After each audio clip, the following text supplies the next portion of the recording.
I'm here today with Ernest Harden Jr., who you will recognize as Louis Cloverfield from the Pitt. Uh, huge, huge presence this season. It's good to be talking to you today, Ernest. Hey, my pleasure, Patrick. Thank So, you. so you've had a really prolific career in some really high-profile projects, ranging from 3 Days of the Condor to White Men Can't Jump. But one of the things that I really geek out over is I grew up on the Jeffersons. The Jeffersons is huge to me, and you were on 8 episodes as a recurring character. Yeah, 3 seasons. I had my contract was seven out of every uh, 13 that I was supposed to do. And I enjoyed that show. I had a great time. Started off like I was like the Pitt started off. I started off as a guest star in one episode, but before the episode even aired, they called me and said that we think we want to give you a series. And I said, oh, okay, great. They said they loved the chemistry between me and George Jefferson, who was played by Sherman Hemsley. And we went to, so I got there to, the character I was playing at first as the guest star was a guy named Jason King. He was part of the help center that Wheezy or Isabel Sanford or Louise Jefferson was working with, and she brought me to their apartment because I was going to give George this scroll that we had all made up because of his philanthropy and his help to help the help center. And so the chemistry, that show turned out to be, I had the last 15 minutes of the show, and I don't know, the audience just fell in love with me. So that was great.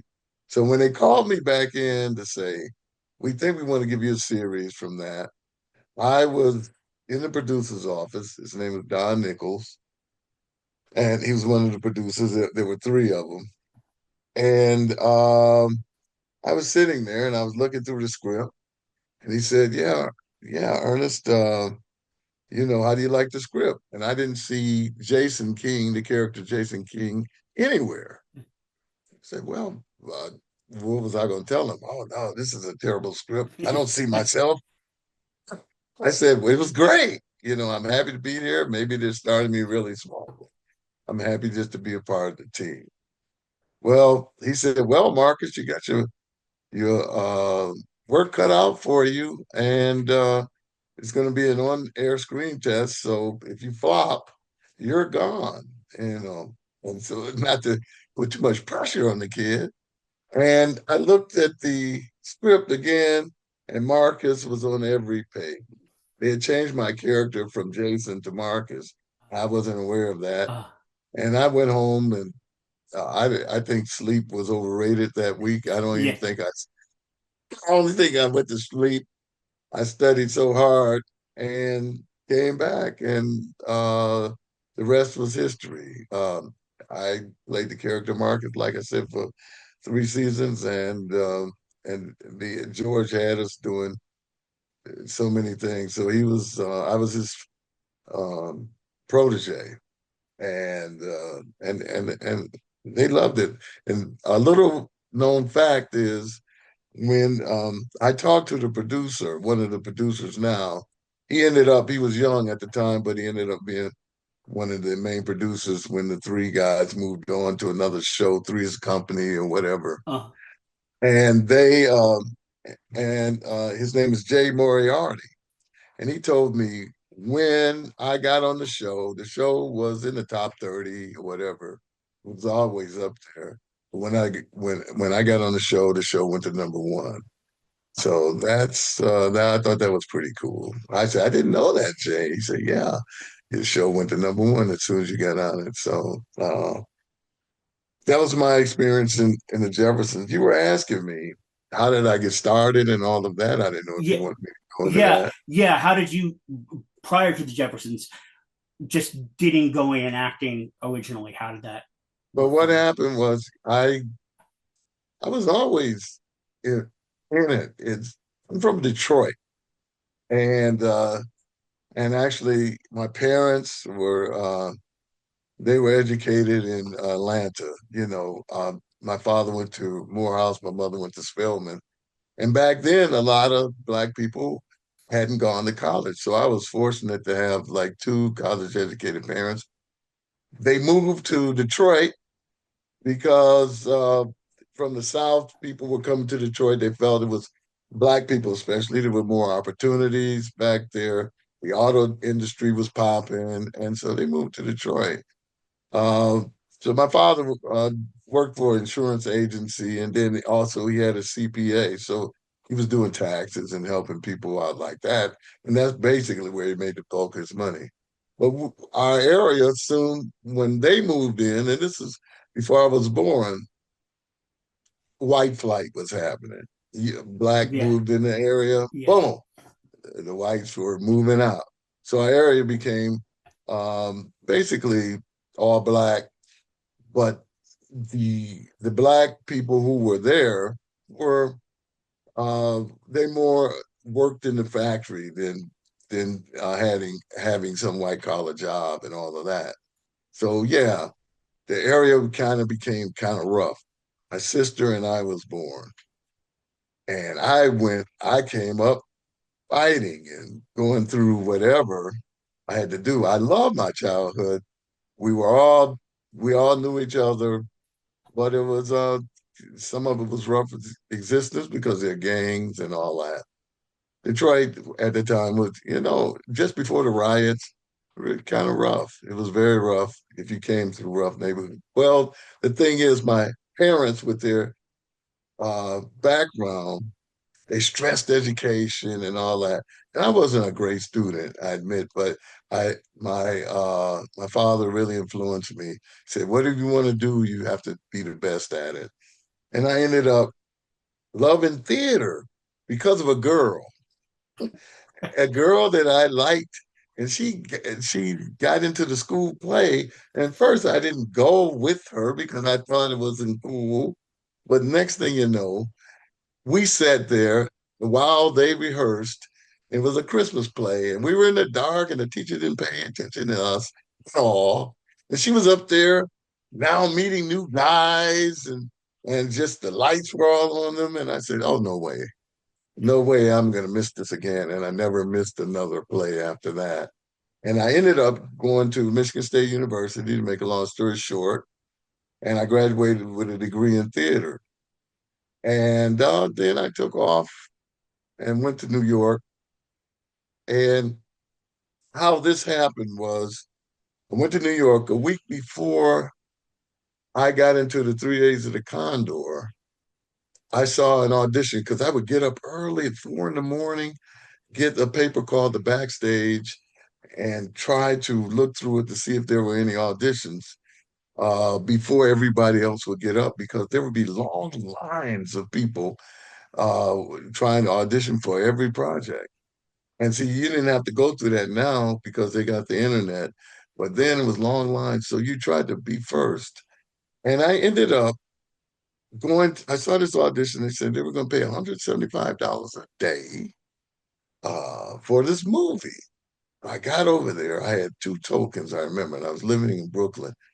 Took one token on to get to Manhattan. Then the audition was near uh the audition was near what was it, Wall Street or whatever. It was out, it was down. I had to walk a long way to get there. I was there. I was in the audition. The guy says, "Man, you are great for this role. This is going to be a great movie." I say, "We're going to pay you $175 a day. This is going to be fantastic." I said, "Oh, wow, this is great. I'm going to get a movie break. This is fantastic." He said, "Yeah, it's going to be a good movie, good porno movie." Porno. Uh, uh, really? Yeah. And I saw my mother on this shoulder, my father on that shoulder, saying, "You have come all this way to do this? Is this what you want to do?" And I thought about it, and I said, "Well, you know what? is anybody going to see this? He says, nobody's going to see it, but I knew everybody was going to see it. I said, I thank you so much, but I got to go. I turned it down and I was starving too. And the guy got up and he followed me out of the office and said, don't you hope you get into something your mother can watch. And he followed me, and all the people were in the waiting room. It was embarrassing. And I left. I went back a week later. I was doing this hustle again. I ended up looking for an agent, but I went to the wrong office. I saw these people auditioning. Next thing you know, I look around and the guy says, I said, I'm sorry, I apologize for coming in. He says, come on in, come here. You're perfect. He had me read something. He said, you're an actor, right? Yeah. I read something. He liked it. And he says, are you Screen Actors Guild? And and I heard if you lied, at that time they would blackball you. Yeah. And I said, I just broke down. No, I'm not. I'm not serious. He said, you know what? We like you anyway. I'm going to send you to the set. And he was casting small roles, and I didn't know that. I just started, I didn't know the difference between, at that time, being an extra or having a small speaking role or anything. My first thing. So he sent me to the thing, and they called me out by my Ernest Harden Jr. Please come with us. I thought they were going to kick me out and stay out, I thought the big boot, but no, they took me to where the action was. And as I was walking there, they had it all roped off. I had this big fro at the time, and I guess most of the people were white who were standing there behind the ropes, and they didn't know any black people. They just saw one that they knew with a fro, Jackie Jackson. This must be Jackie Jackson, yay! And they took me up to the lights, and then this guy said to me, "I am Sidney Pollack. That's Robert Redford. You guys have scenes together. This movie's called 3 Days of the Condor." And I said, "Oh, I'm thinking, we guys? Of course, we guys, yes." And that's how I got it. It was my first role speaking. I was making $350 a day as opposed to 175. Yeah, And and it's 3 days with the condor instead of 3 days with the condom, so didn't much get better. didn't know the full extent of how it would be a classic. And and and I worked about a week. So my point is, you actors out there, stick to your guns, man, because somebody's got his hand on this, and if you believe in your art that you can do it, you can do it. And that gave me my Screen Actors card. That started me off, because after that I was in I I could do small parts in other movies. Like I was in the front with Woody Allen. I was in Taxi Driver with Robert De Wow. Niro. I met Robert De Niro and Martin Scorsese at 3:30 in the morning. I remember this because the year before I was at school studying about these people at Michigan State. Yeah. And here I am. I'm saying, wow, this is great. And I ended up being in the movie. Uh, if you slow the movie down, you'll see me. It's just a small scene, but when Robert De Niro pulls up at this curb and we want to get a ride from him, he said, "Oh," he looks at me, "Oh hell no," and he pulls off, and Yeah. I'm chasing him, and I'm throwing Yeah, I know that scene. at the taxi. But that, and then I ended up uh, doing other movies, and I did this one called Aaron Loves Angela with Kevin Hooks and Irene Cara. And Irene Cara was she was kind of a big star. Both of them were doing really well. Kevin, matter of fact, I talked to him this morning. He congratulated me about the Pitt. He ended up being a director. Kevin and I became really tight. But I Irene, followed Kevin's career well. I yeah, remember him Kevin, his well. father, big time. Robert Hooks, he's one of our finest. Yeah. And I ended up, Irene on the set said, she turned me on to her manager. He said, "Oh, you should meet my manager." And her name was Selma Rubin, who had Little Ralph Carter from Good Times, Donnie Moose from Happy Days, Teresa Saldana, and now me. And someone introduced me to Francis Ford Coppola. And Francis Ford Coppola liked me and flew me out to LA for the first time to audition for a movie called Apocalypse Now. And the other actor on the plane, it was three of us. It was me, my high school friend, his name was Herbert Rice, we were in talent shows together. He had gone to New York before me.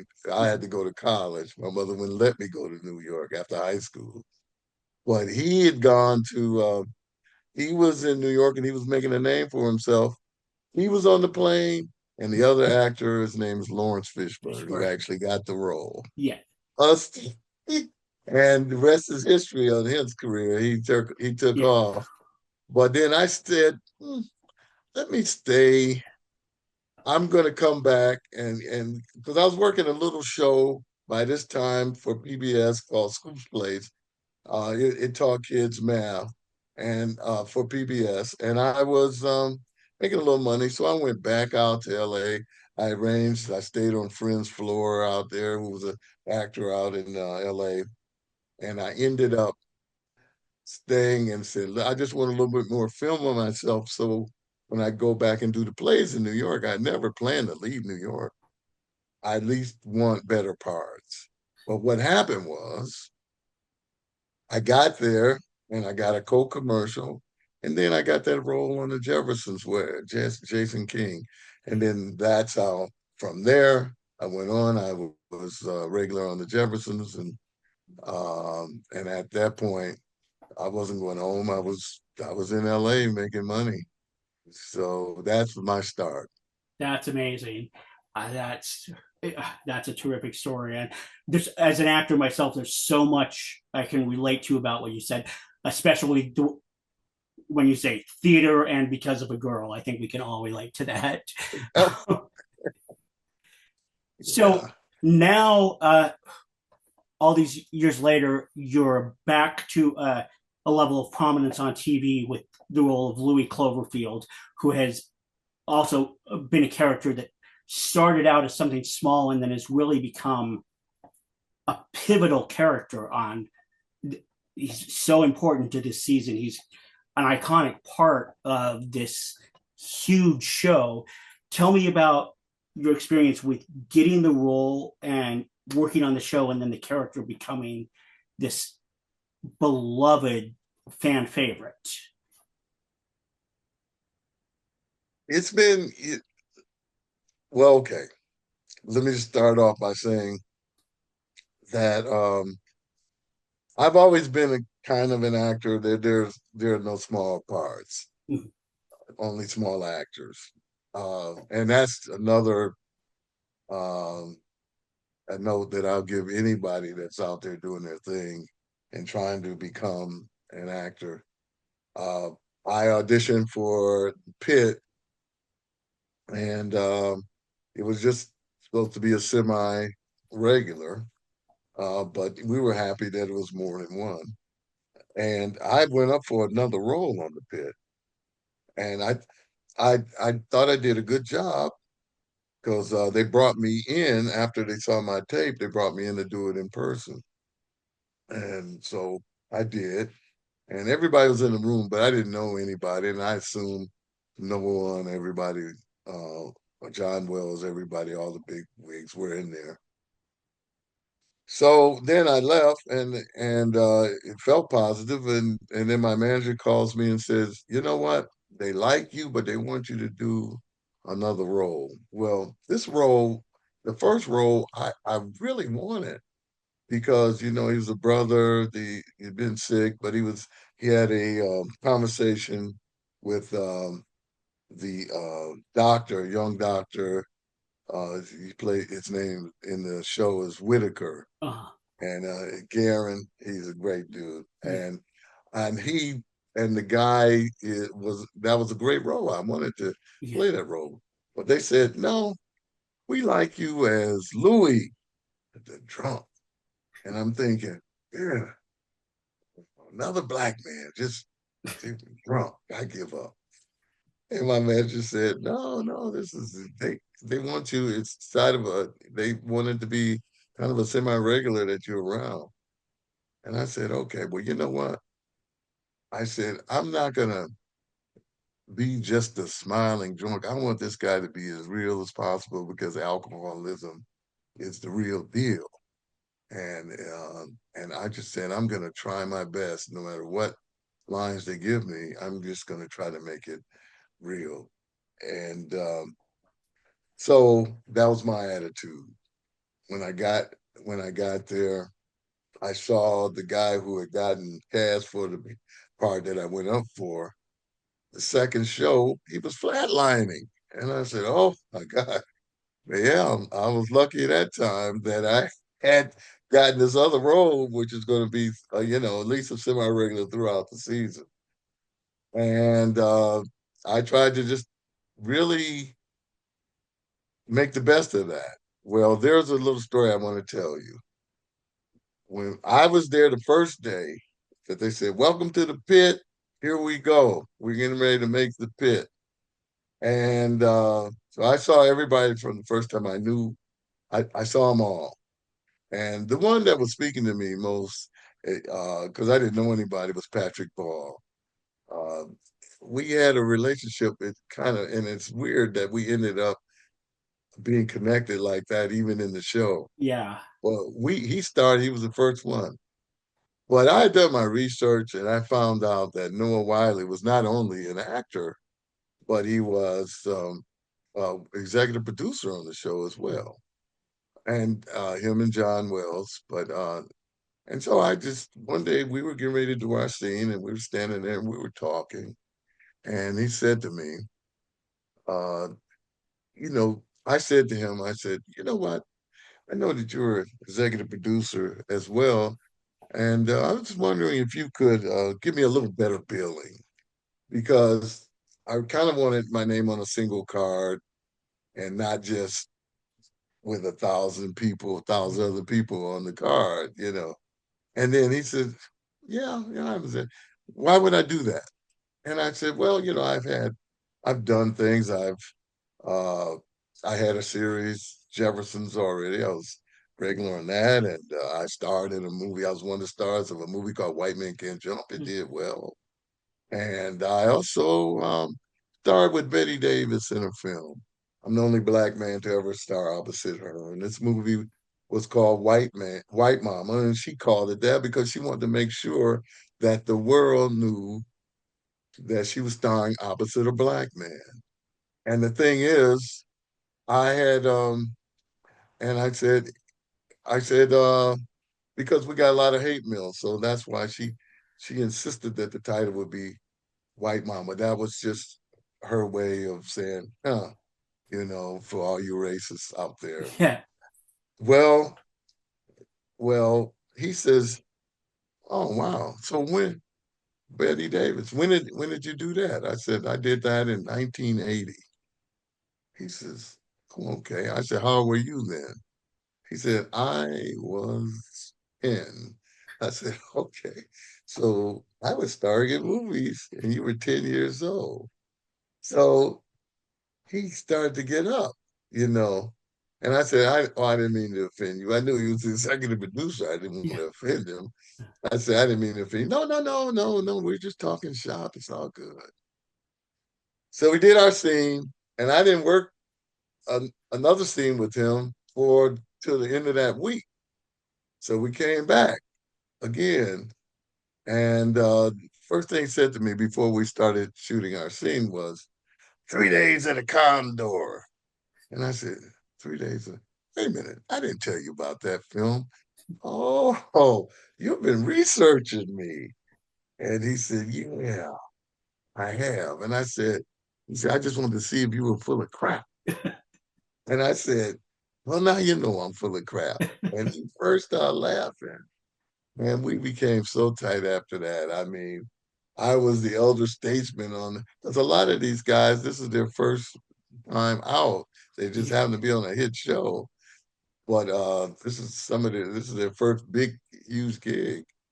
And they were like, he was saying, do you know he starred with Betty Davis and Jackie Cooper directed it, and Jackie Cooper worked with Charlie Chaplin, and so he has a connection to Charlie Chaplin.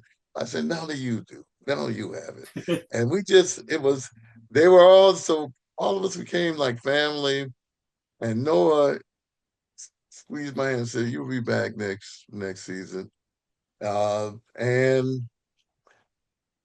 you hear that all the time from people, especially in this business, you don't know. They just say whatever.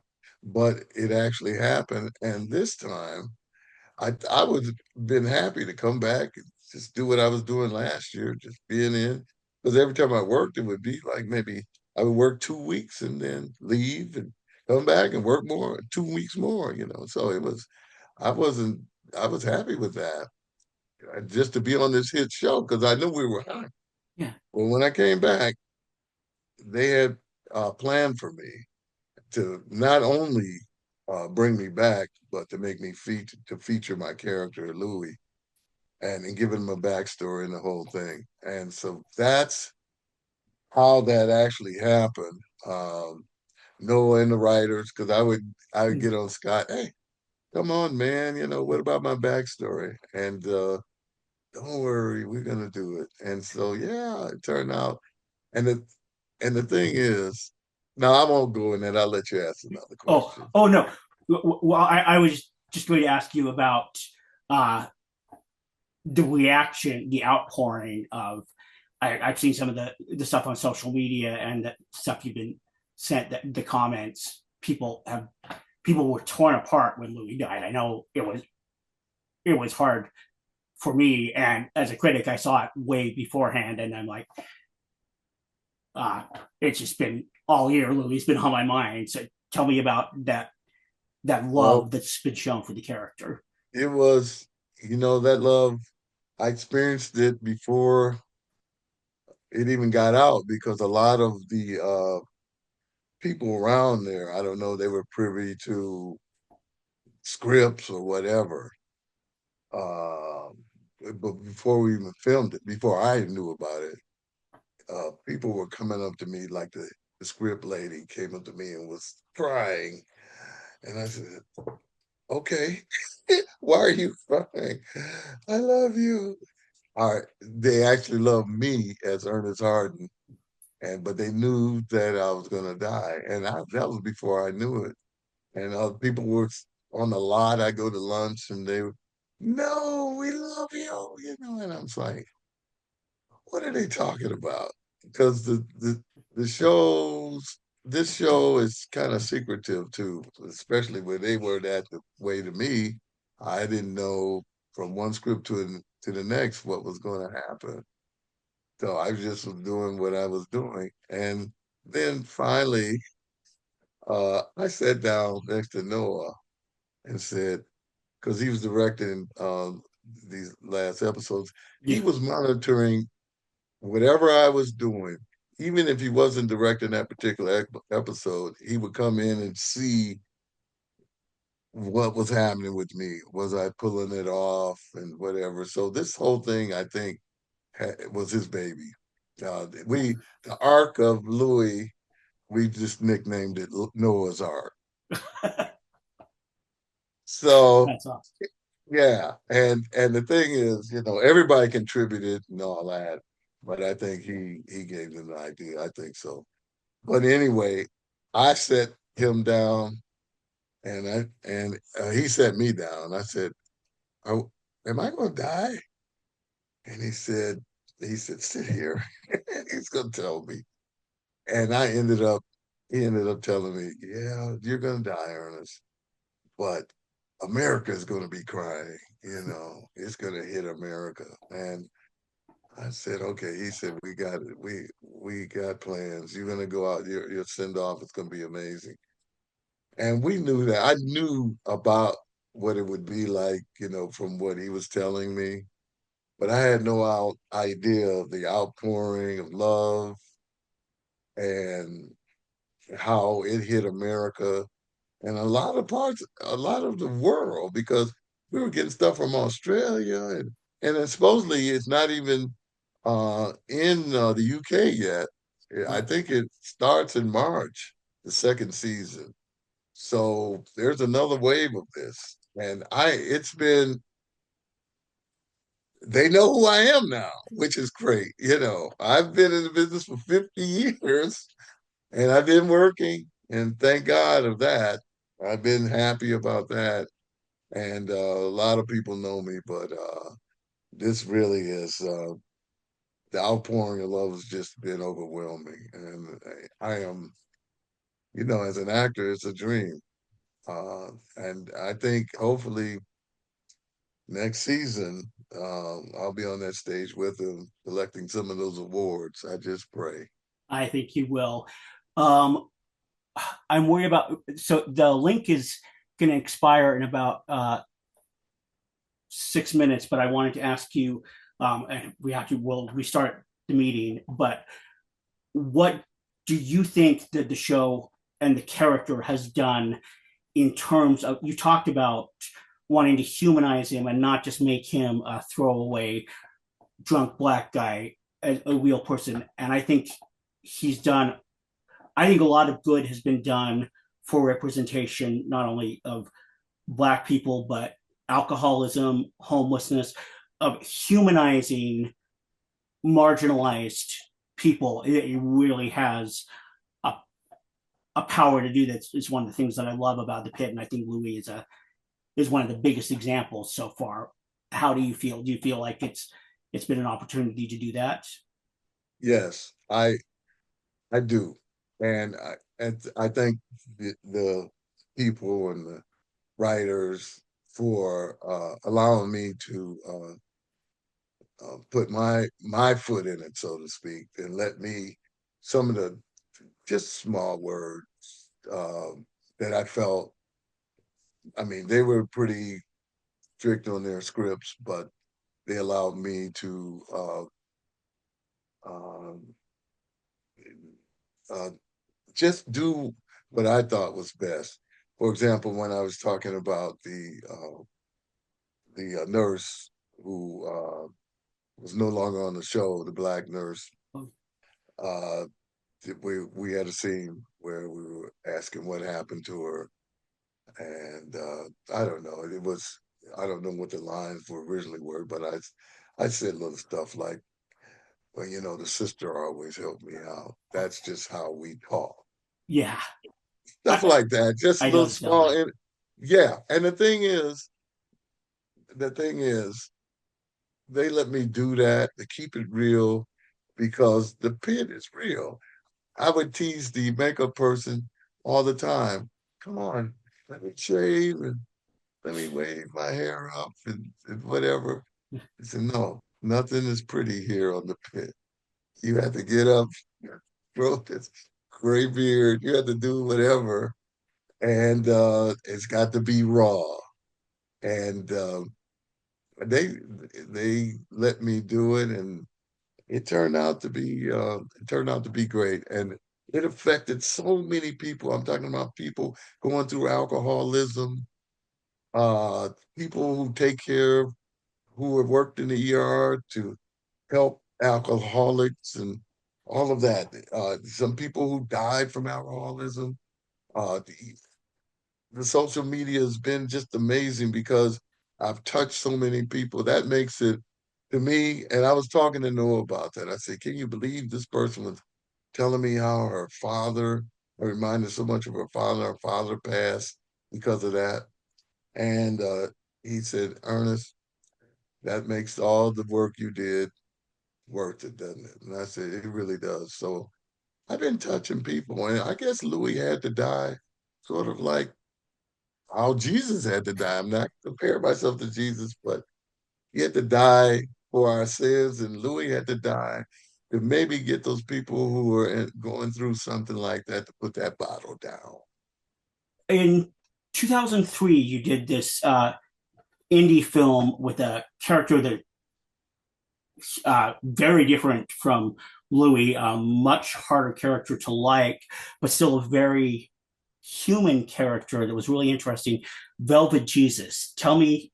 about that film. It's streaming on Tubi now, where people can watch it. People who are interested in your career from the pit and want to see more, it's a great opportunity to see your range.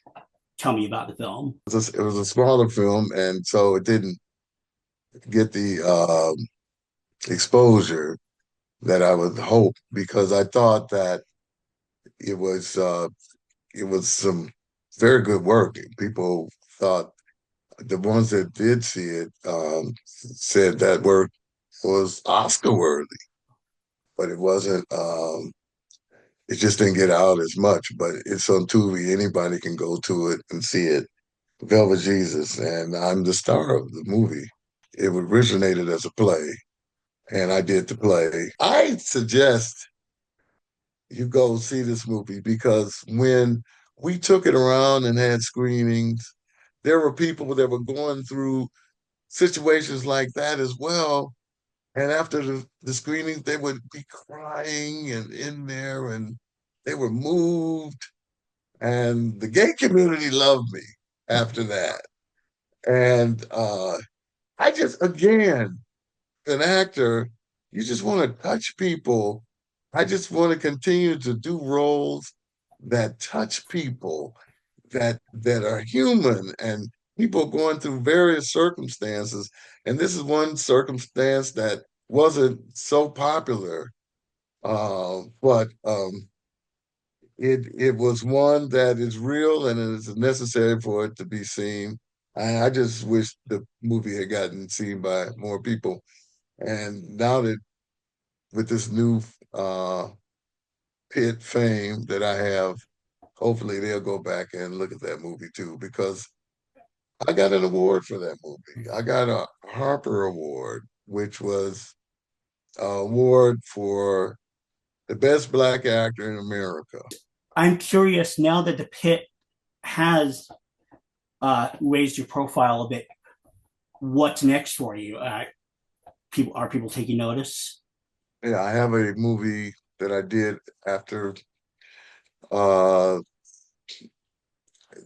I finished filming The Pit, and it's a movie about it's called Without Prejudice. Shane Stanley directed it, starring David Arquette, and I have a leading supporting role in it. I play uh, a Professor John Reynolds. It's a totally different character from Velvet Jesus or or the Pit. You know, I'm suited and tied and cleaned up. So I'm a professor. And what happens is it's funny. Um, I don't know. I ended up, you know, in another movie that talks about the gay situations, and this particular character, which was patterned after a real guy. His name is Harvey Brownstone. Now he's a journalist or reporter, but and he does podcasts and stuff. His show is pretty hot if you want to look him up, Harvey Brownstone. But it's about his life because he ended up, his mother uh, cut off his money to get a college education because he was openly gay. He says, I'm good, I'm gay. His mother said, you can't be gay. Well, I won't support that.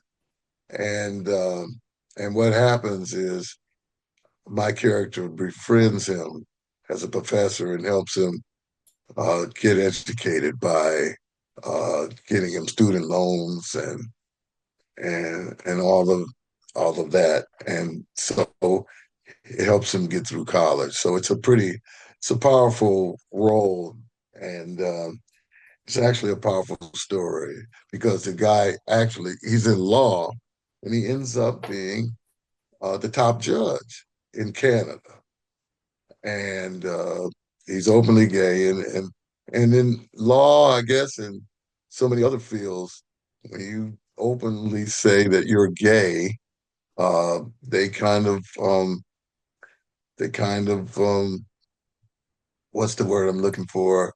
They, where they're prejudiced against you, Yeah. and they don't want you.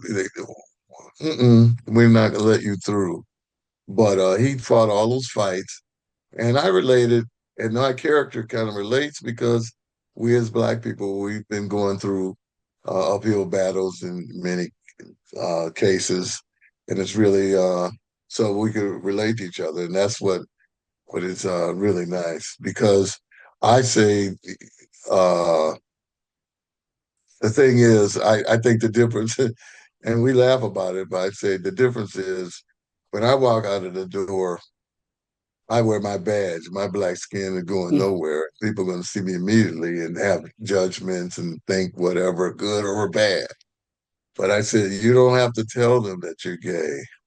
You don't have to tell them that you're Jewish. You can blend in.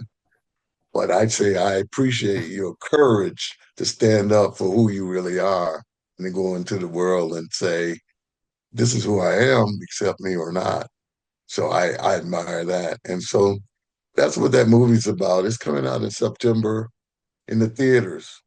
And hopefully I'll be talked about again when it happens.